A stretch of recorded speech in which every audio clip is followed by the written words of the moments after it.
फातिमा की रानी माँ, प्रभु यीशु की माँ, आसरा तू ही है माँ।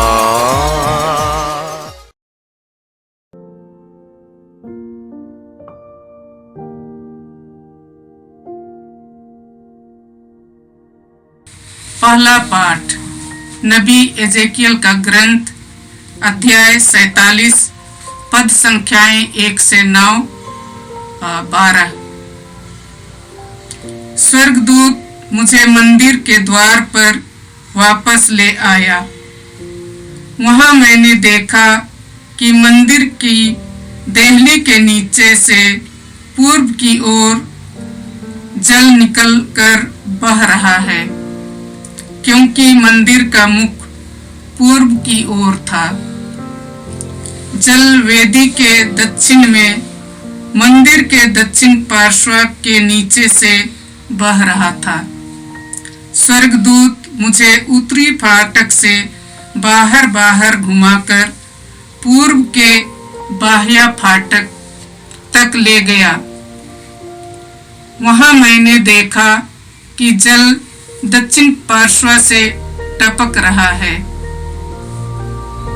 उसने हाथ में माप की डोरी लेकर पूर्व की ओर जाते हुए 1000 हाथ की दूरी नापी। तब उसने मुझे जल को पार करने को कहा। पानी टखनों तक था। उसने फिर 1000 हाथ नापकर मुझसे जलधारा को पार करने को कहा। पानी घुटनों तक था। उसने फिर 1000 हाथ नापकर मुझसे जलधारा को पार करने को कहा। पानी कमर तक था। उसने फिर 1000 हाथ की दूरी नापी। अब मैं उस जलधारा को पार नहीं कर सकता था। पानी इतना बढ़ गया था कि तैर कर ही उसे पार करना संभव था। उसने मुझसे कहा, मनुष्य के पुत्र, क्या आपने देखा? तब वह मुझे ले गया और बाद में उसने मुझे फिर जलधारा के किनारे पर पहुंचा दिया। वहां लौटने पर मुझे जलधारा के दोनों तटों पर बहुत से पेड़ दिखाई पड़े। उसने मुझसे कहा, यह जल पूर्व की ओर बहकर अराबा घाटी तक पहुंचता और समुद्र में गिरता है। यह उस समुद्र के खारे पानी को मीठा बना देता है। यह नदी जहां कहीं गुजरती है, वहां पृथ्वी पर विचरने वाले प्राणियों को जीवन प्रदान करती है। वहां बहुत सी मछलियां पाई जाएंगी, क्योंकि यह धारा समुद्र का पानी मीठा बना देती है और जहां कहीं भी पहुंचती है, जीवन प्रदान करती है। नदी के दोनों तटों पर हर प्रकार के फलदार पेड़ उगेंगे। उनके पत्ते नहीं मुरझाएंगे और उन पर कभी फलों की कमी नहीं होगी। वे हर महीने नए फल उत्पन्न करेंगे, क्योंकि उनका जल मंदिर से आता है। उनके फल भोजन और उनके पत्ते दवा के काम आएंगे। यह प्रभु की वाणी है। ईश्वर को धन्यवाद। भजन अनुवाक्य। विश्वमंडल का प्रभु हमारे साथ है, याकूब का ईश्वर हमारा गढ़ है। विश्वमंडल का प्रभु हमारे साथ है, याकूब का ईश्वर हमारा गढ़ है। ईश्वर हमारा आश्रय और सामर्थ्य है। वह संकट में सदा हमारी सहायता करता है। इसलिए हम नहीं डरेंगे, चाहे पृथ्वी कांप उठे, चाहे पर्वत समुद्र के गर्त में खिसक जाए। अनुवाक्य, विश्वमंडल का प्रभु हमारे साथ है, याकूब का ईश्वर हमारा गढ़ है। विश्वमंडल का प्रभु हमारे साथ है, याकूब का ईश्वर हमारा गढ़ है। एक नदी ईश्वर के नगर का, सर्वोच्च ईश्वर के पवित्र निवास स्थान को आनंदित कर देती है। ईश्वर उस नगर में रहता है, वह कभी नष्ट नहीं होगा। ईश्वर प्रातःकाल उसकी सहायता करता है। अनुवाक्य, विश्वमंडल का प्रभु हमारे साथ है, याकूब का ईश्वर हमारा गढ़ है। विश्वमंडल का प्रभु हमारे साथ है, याकूब का ईश्वर हमारा गढ़ है। विश्वमंडल का प्रभु हमारे साथ है, याकूब का ईश्वर हमारा गढ़ है। आओ प्रभु के अपूर्व कार्यों का मनन करो, वह पृथ्वी पर महान चमत्कार दिखाता है। अनुवाक्य, विश्वमंडल का प्रभु हमारे साथ है, याकूब का ईश्वर हमारा गढ़ है। विश्वमंडल का प्रभु हमारे साथ है, याकूब का ईश्वर हमारे गढ़ है। जय घोष। हे ईश्वर, मेरा हृदय फिर शुद्ध कर और मुक्ति का आनंद मुझे फिर प्रदान कर। प्रभु आप लोगों के साथ हो और आपकी आत्मा के साथ। संत योहन के अनुसार प्रभु यीशु ख्रिस्त का पवित्र सुसमाचार। हे प्रभु तेरी महिमा हो। अध्याय 5 पद संख्याएं 1 से 3 और 5 से 15। यीशु यहूदियों के किसी पर्व के अवसर पर यरूशलेम गए। यरूशलेम में भेड़ फाटक के पास एक कुंड है, जो इब्रानी भाषा में बेतसैदा कहलाता है। उसके 5 मंडप हैं। उनमें से बहुत से रोगी, अंधे, लंगड़े और अर्धांग रोगी पड़े हुए थे। वहां एक मनुष्य था जो 38 वर्ष से बीमार था। यीशु ने उसे पड़ा हुआ देखा और यह जानकर कि वह बहुत समय से इसी तरह पड़ा हुआ है, उससे कहा, क्या तुम अच्छा होना चाहते हो? रोगी ने उत्तर दिया, महोदय, मेरा कोई नहीं है जो पानी के लहराते ही मुझे कुंड में उतार दे। मेरे पहुंचने से पहले ही उसमें कोई और उतर पड़ता है। यीशु ने उससे कहा, उठकर खड़े हो जाओ, अपनी चारपाई उठाओ और चलो। उसी क्षण वह मनुष्य अच्छा हो गया और अपनी चारपाई उठाकर चलने फिरने लगा। वह विश्राम का दिन था, इसलिए यहूदियों ने उससे जो अच्छा हो गया था कहा। आज विश्राम का दिन है, चारपाई उठाना तुम्हारे लिए उचित नहीं है। उसने उत्तर दिया, जिसने मुझे अच्छा किया उसी ने मुझसे कहा, अपनी चारपाई उठाओ और चलो।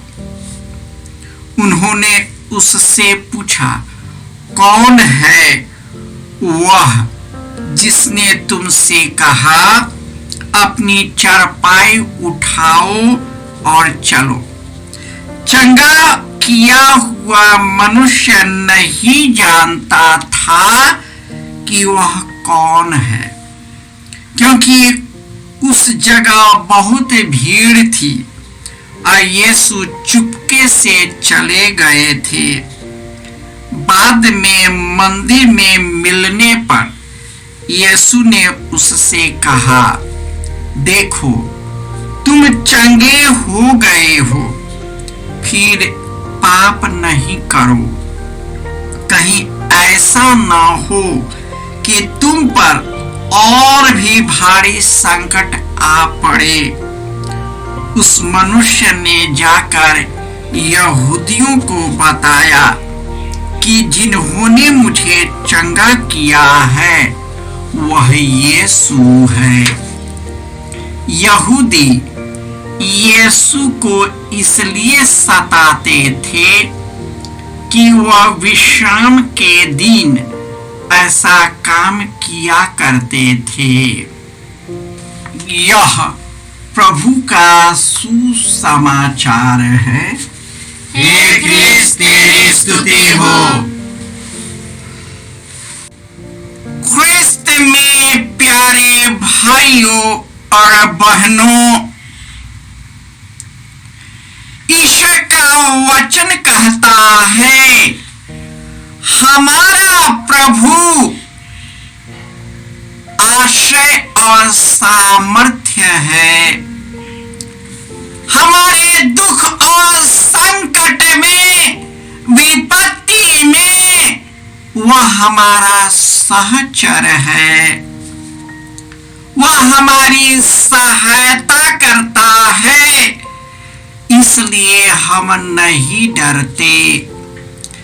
चाहे पृथ्वी कांप उठे, चाहे पर्वत समुद्र के गर्त में डूब जाए, चाहे समुद्र के नदियां फेन उगले या पर्वत उसके टक्कर से हिल जाए, मैं नहीं डरता, क्योंकि प्रभु का निवास स्थान मुझे आनंदित करता है। और प्रभु जिस गढ़ों में निवास करता है, जिस नगर में रहता है, वह कभी नष्ट नहीं होगा। ईश्वर प्रातः काल उसकी सहायता करता है। आज के पहला पाठ नबी एजेकियल के ग्रंथ में एक सुंदर ईश्वर के गहरे प्रेम का एहसास है कि स्वर्गदूत मुझे मंदिर के द्वार पर ले गया। मंदिर क्या है? ईश्वर का निवास स्थान। अब मंदिर की देहली के पूर्व की ओर जल बह रहा है। वह जल संजीवन जल है, पवित्र आत्मा है, जो पूरे लोगों को संजीवन जल प्रदान करता है। और जो उसको पीता है वह सदा सुरक्षित रहता है। प्रभु यीशु संजीवन जल हमें प्रदान करता है। वही प्रभु यीशु जो इस कुएं का पानी पिएगा उसे फिर प्यास लगे। जो पानी मैं दूंगा उसे कभी नहीं प्यास लगेगी। वह जल स्रोत के जैसे हमेशा उमड़ता रहेगा। वही जल का स्रोत जो बेतसैदा में कुंड है, वह कुंड संजीवन जल का प्रतीक है कि जो भी रोगी उसमें पहले कूद जाते थे वे चंगे हो जाते थे। वहां पर कई रोगी वहां पर पड़े हुए थे, अंधे, लंगड़े, अर्धांग रोगी। और उस जगह पर एक 38 वर्ष से पीड़ित एक व्यक्ति पड़ा था। किसी फरीसी और शास्त्री को पता नहीं चला और यहाँ पर उसका ध्यान नहीं गया कि वो 38 वर्षों से पड़ा। किसी व्यक्ति का ध्यान, आज की दुनिया वैसा ही है। हम भीड़ में चलते हैं लेकिन भीड़ में अकेलेपन का अनुभव करते हैं। जब यीशु उस व्यक्ति के पास जाते हैं तो एक प्रश्न करते हैं, क्या तुम चंगे होना चाहते हो? और उसने कहा, मेरा कोई नहीं। हमारे भाई नहीं, बहन नहीं, माता पिता नहीं, हमारे परिवार का कोई सदस्य नहीं, हमारे समाज और हमारे साथ रहने वाला कोई नहीं। आज की जिंदगी वही है। हम सभी अकेलेपन का अनुभव करते हैं। हम इतनी बड़ी संख्या में 900 करोड़ लोगों में हम अकेलेपन का अनुभव करते हैं। आज मनुष्य इसी हादसा से पीड़ित है, मेरा कोई नहीं। प्रभु यीशु कहते हैं, अपनी चारपाई उठाओ और चलो। 38 वर्ष से बीमार पड़ा था, उसका ध्यान किसी पर नहीं गया। जब चारपाई उठा कर गया तो इनको विश्राम दिवस के दिन पता चला। हम लोग भी वही है, मनुष्य द्वारा बनाई गई रीति रिवाज को ही ईश्वर का रूप मान लेते हैं और ईश्वर की दया और करुणा का परित्याग करते हैं। यीशु जब उनको चंगा किया, लोगों ने, शास्त्री फरीसियों ने पूछा, तुम क्यों उठाते हो? चारपाई उठाना विश्राम दिवस के दिन मना है।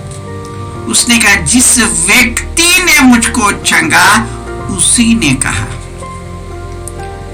ये एक बहाना है, भीड़ था लेकिन वह व्यक्ति छिपाता है। हम भी यीशु को साक्ष्य देने में कतराते हैं। अपनी जान की हथेली आती है तो हम यीशु से मुकर जाते हैं और तब यीशु मंदिर में मिलता है और उससे कहता है एक बात जो हमको और आपको कहता है, देखो तुम चंगे हो गए हो, फिर ऐसा पाप मत करना। इसका मतलब उसे मालूम था कि यीशु कौन है। आज की ये भागती दुनिया में जब मनुष्य सांसारिकता में बह गया है, यीशु को अपने जीवन से विसार देते हैं। सब कुछ तो पा लेते हैं, लेकिन वे निराशा, अशांति, छल कपट और कई प्रकार के अशांति में जीवन व्यतीत करते हैं। कई बीमारियों का गुलाम बन जाते हैं और इस तरह ईश्वर की दया से विमुख हो जाते हैं। जिस प्रकार प्रभु यीशु ने 38 वर्ष से पीड़ित व्यक्ति पर दया किया, वह 38 वर्ष से पीड़ित व्यक्ति हम और आप है। आज की दुनिया के कट थ्रोट कंपटीशन, एक दूसरे पर हावी होने का होड़ मनुष्य को पिछाड़ देता है। पिछाड़ करके आगे निकलना, किसी को कुचल करके आगे निकलना, यही दुनिया की रीत है। कहाँ जाएंगे और अंत में हम कहाँ नष्ट होंगे? मेरी जिंदगी कैसे होगी, अंत की जिंदगी कैसे होगी, पता नहीं, क्योंकि ईश्वर जो आश्रय है, सामर्थ्य है, शक्ति है, उसको हम बिसार देते हैं। इस 40 के समय में ईश्वर को धारण करें, ईश्वर हमारा आश्रय बने, ताकि हम इस जीवन के क्षणभंगुर जीवन से ऊपर उठकर यीशु को प्यार करते हुए अपने लोगों पर दया करना सीखे। हे प्रभु, तूने हमें इतना प्यार किया कि तूने हमारे सब पापों को अपने ऊपर लिया, क्योंकि प्रभु तू हमें प्यार करता है। हे प्रभु, जो प्यार तूने हमें दिखाया है, वह उसी प्यार को हम एक दूसरे में बांटना सीखे। यही शक्ति तू हमें प्रदान कर। जय यीशु। जय यीशु क्रिस्त में प्रिय भाई और बहनों, प्रभु यीशु ने हमें आदेश दिया है संसार के कोने कोने में जाकर सारी सृष्टि को सुसमाचार सुनाओ। सुसमाचार सुनने के लिए और सुनाने के लिए एक अच्छा मौका है। आप कृपया इस चैनल का सब्सक्राइब करें, लाइक करें, शेयर करें, बेल आइकन दबाएं, ताकि यहाँ की नई वीडियोस की सूचना आपको मिलती रहेगी। साथ साथ आप दूसरों को भी प्रेरणा दें इसका सब्सक्राइब करने के लिए। याद रखें, कल के मिसा के दैनिक पाठ और उस पर टिप्पणियाँ आज ही दोपहर के बाद हम लोग अपलोड करते हैं। कृपया आज ही उसको सुनकर कल की तैयारी करें। प्रभु यीशु आपको और आपके परिवार को 100 गुनी आशीष देंगे। जय यीशु।